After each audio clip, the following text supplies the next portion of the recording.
Bom dia, meus irmãos e minhas irmãs. A paz de Cristo, o amor de Maria estejam sempre convosco. Sejam bem-vindos a mais um podcast do Jovem Medita. Hoje, domingo, dia 24 de março, domingo de Ramos, da Paixão do Senhor. Hoje estamos iniciando a Semana Santa, a semana em preparação para a Páscoa. Desde já, eu convido você a deixar o seu like, se inscrever, compartilhe com seus amigos e seus familiares, ative o sininho de notificação.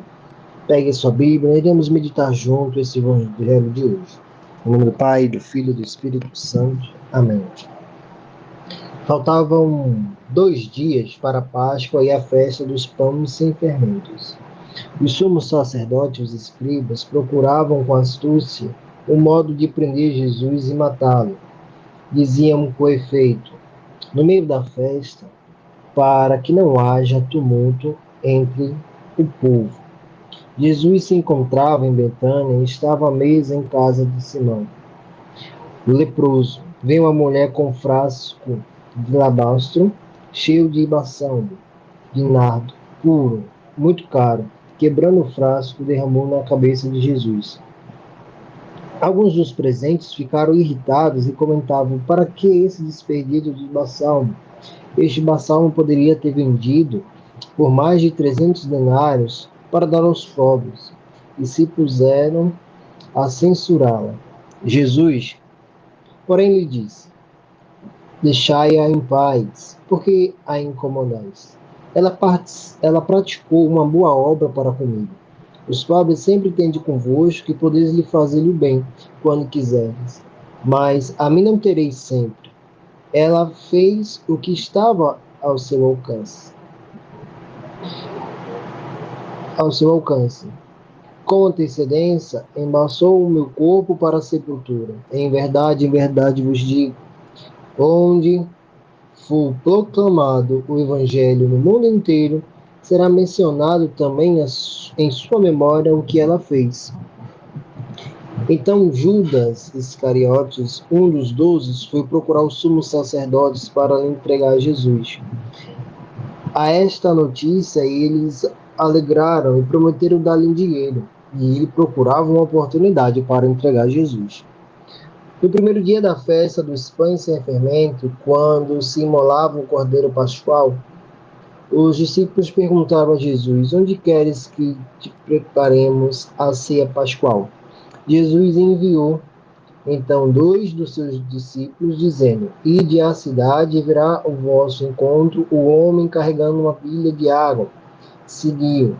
Dizei ao dono da casa onde ele entrar. O mestre manda perguntar, onde está a minha sala em que posso comer a ceia pascual com os meus discípulos?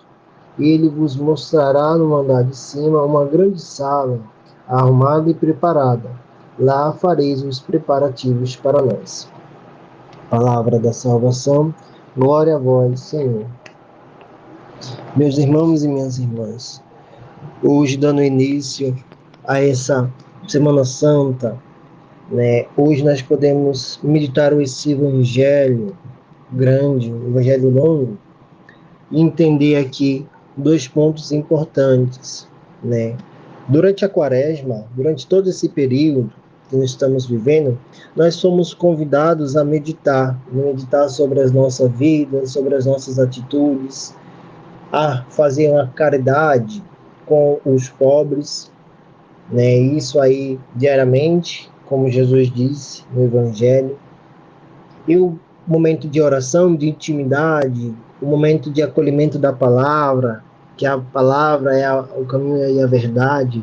A gente passou por muitas meditações e reflexões da nossa vida nesse momento da quaresma. E o Evangelho de hoje, ele fala agora para nos convidar sobre esse momento pascual, momento de preparação, de vivenciar tudo aquilo que Cristo viveu nesse período. E por outro lado, nós também somos convidados a entender os nossos pecados. Veja, Jesus, ele entra em Jerusalém aclamado pelo povo. Nós recebemos Jesus aclamado pelo povo, em cima do burrinho, com os ramos a festejar. Porém, Depois Jesus ele é preso e apresentado ao povo, por Pilatos, e o mesmo povo, o que o aclamou, o manda crucificá-lo. E aí, para nós entendermos, né, o tamanho absurdo, né, já imaginou que o fato de tal atitude ainda está relacionado com a nossa vida, com os nossos atos? Porque, veja, participamos hoje da Santa Missa, né? Agitamos os nossos ramos em louvores a Jesus. Porém, lembre-se, ele foi crucificado pelos meus pecados, pelos seus pecados, pelos nossos pecados. A causa do que levou Cristo a ser crucificado foi os nossos pecados. Então, precisamos adorá-lo, amá-lo a Deus constantemente, dia após dia, para que assim, né, não caímos aí, não traímos com as nossas falsas, com as nossas faltas. Isso é muito importante, meus irmãos, para que nós permanecemos unidos a Cristo, amamos e adorando, e que nós possamos meditar sobre esse processo, pedir perdão dos nossos pecados, porque para seguir a Cristo, nós devemos abandonar o pecado. Não consigo seguir a Cristo carregando em mim a culpa, as causas de ter crucificá-lo. Louvado seja nosso Senhor Jesus Cristo, para sempre seja louvado e amado. Meus irmãos, estivemos reunidos e permaneceremos reunidos em nome do Pai, do Filho e do Espírito Santo. Amém. Fique com Deus.